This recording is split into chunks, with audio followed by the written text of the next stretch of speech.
I even forgot, Jason, that Chipper Jones and Scott Rowland got on the ballot in the same year. Doesn't it feel like Chipper Jones was put in like 20 years ago? Like it's a pre-pandemic. So much has happened.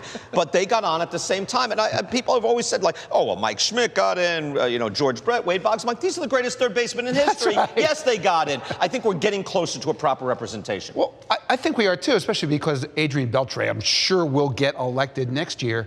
I was really interested in if Rowland and Beltre had been on at the same time, how they would have affected the way we look at each other. Because I have no doubt that one of the reasons that Scott Rowland only got 10% his first year was because Chipper was on there. And if you looked at Chipper versus Scott Rowland, it was pretty clear the gap between Chipper and Rowland. But once Chipper was out of the way, we came to appreciate Scott Rowland a lot more.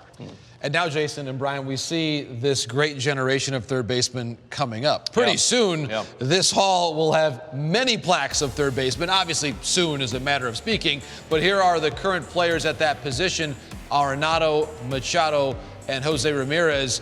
And look at that. All three of those on the right-hand side of the screen with a higher OPS plus than the recently elected Hall of Famer Scott Rowland. I would also add to this conversation Rafael Devers, who just signed that mega extension with the Boston Red Sox. Can I throw something in, JP? Look, the WAR is going to get higher on that. So they're in the 50s now and 40 for Ramirez. That's going to build. The OPS plus, as you age, it's going to start to go down. So they're a little closer to Rowland than I thought.